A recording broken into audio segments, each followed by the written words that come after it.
siia saate lõppu meie muusikaline osa ja täna on mul au tutvustada Ilves Sisters bändi teile. Tere tulemast! Tere!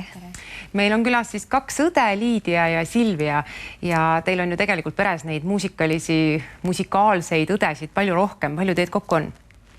6. Mina olen kõige vanem, kõige noorem on 18-aastane. Enda vanust ma igaks juhuks ei ütle ja siis sinna vahele jäävad siis Silvia, Helena, Aleksandra, Tamaris. Florian on see kõige noorem. Florian on kõige noorem.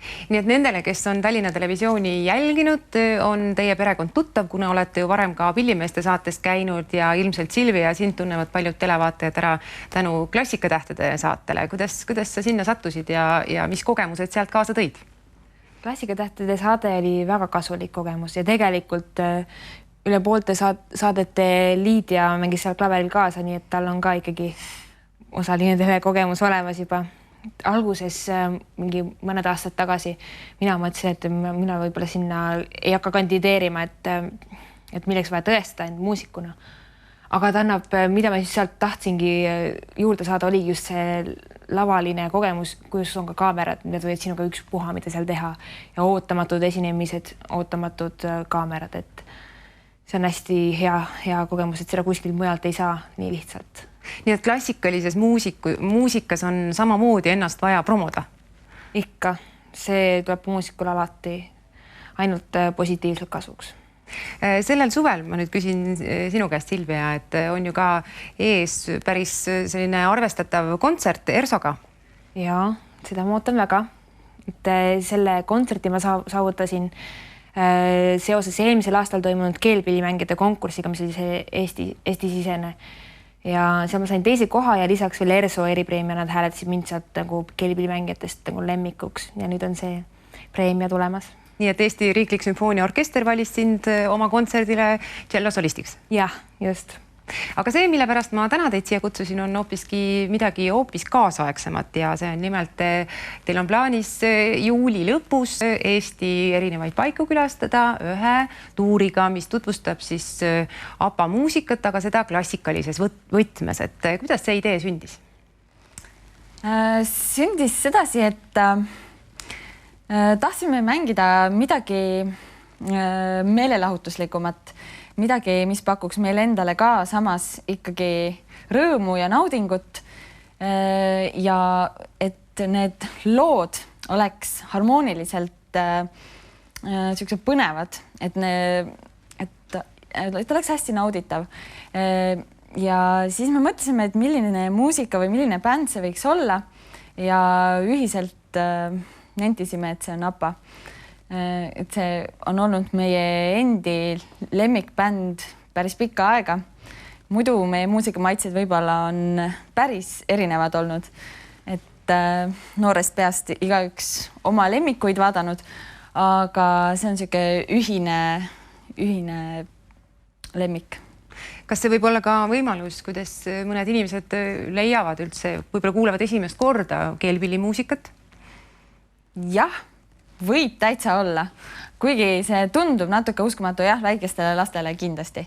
Et meie kontserdidele, mis me siiamaani oleme andnud APA muusikaga, et seal on alati olnud ka väikseid lapsi, peresid. Et võib-olla seal tõesti on see esimene tutvus ja loodetavasti ka meeldib. Samas on hästi meeldiv olnud näha, et kui on olnud avalikud kontsertid, siis me ju muretsime kunagi ei tea ju, kas publik tuleb kohale või mitte. Aga meil on alati olnud täismaja, et see on hästi rõõmustav olnud ja kui rahvas on püstil kontserti lõpuks, siis see on nii kihvt. Rahvas annab omamoodi energia meile tagasi, see, mis meile pakume. Nii et kui keegi kuuleb või näeb kuulutust, siis sealt peab leidma üles märksõna APA ja Ilves Sisters bänd. Jah. Nii, ja mis pillid siis on ja kes seal mängivad? Seal on klaver, 2 viiulit ja tšello. Mina siis mängin klaverit, Silvia tšellot ja 2 õde mängivad veel viiulit. Aga tegelikult meil bändis on 5 liige ka ja see on siis Tamaris ja tema laulab, aga seal kontserttuuril teda ei ole kaasas. Seal ilmselt on ka teil tehtud seaded, kas need seaded on teie enda valmistatud? Põhja on teinud meile Andrus Rannaääre ja ta on ise ju tegelikult, ta mängib ka erinevates bändides ja ta on klaverivirtuoos, poolgeenius. Mina kutsun teda poolgeeniuseks ikkagi, sest et väga kihvtid on ta just teinud seade klaverile. Et just meil oligi see oluline, et klaver on selline nagu harmooniline pill, mis täidaks ära kõik need trummisetid, mida vaata meil puudub ansamblis, aga klaver nagu täidab selle tühja koha ära. Ja võt kui see on nagu hästi, et siis me oleme omale enda partiidele või osadele midagi juurde improviseerinud, et asi veel huvitavam oleks. Selles koosseisus te olete esinenud ja just selle ABBA kavaga olete esinenud selle aasta jooksul. Kui palju teil kontserte on olnud ja juba seda te mainisite, et on hea vastukaja olnud, aga et kas on nii-öelda bukitud kõik päevad? Tahaks puhata ja vaata ka, et just nüüd me näemegi, et suvi kattub üsnagi palju kontsertidega ja muidugi mõned kuupäevad on ju ikkagi populaarsemad, kus üritused toimuvad, et me oleme pidanud väga palju ära ütlema ka juba üritusi. Lisaks sellele tuurile, kas on veel mõni selline suveüritus, mõned, ma ei tea, Viru folk või midagi, kus te mängite, kui inimesed ei saa tulla kontserdile, kuhu veel tulla saab? Mis üritus suurem on, me lähme 30. juulil Neste rallile, see on küll Soomas Jyväskyläs, aga see on ka selline suurem üritus. Võib-olla mõni eestlane seal on ka, aga 2. juulil Rogosi mõisas. Ja. 20. augusti paiku, täpselt ei mäleta, on Käru järvepäevadel esineme, siis 19. august oleme Kirna mõisas, 18. august oleme Maidla mõisas. Nii et päris palju kontserte. Kas on teil kodulehekülg, kus seda kõike vaadata saab? Jah, silviailves.com.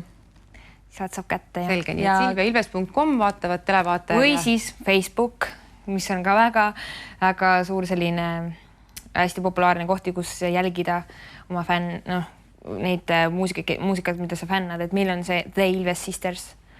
Nii et The Ilves Sisters Facebookis ja leiab kätte, kus teil kontserdid toimuvad. Aitäh tulemast, Liidia ja Silvia, ja tervitage õdesid ja jääme põnevusega siis seda kontserttuuri ootama ja siit meie tänast Suvemiksi saadet jääbki lõpetama Ilves Sistersi lugu ABBalt. Aitäh teile vaatamast ja kohtumiseni!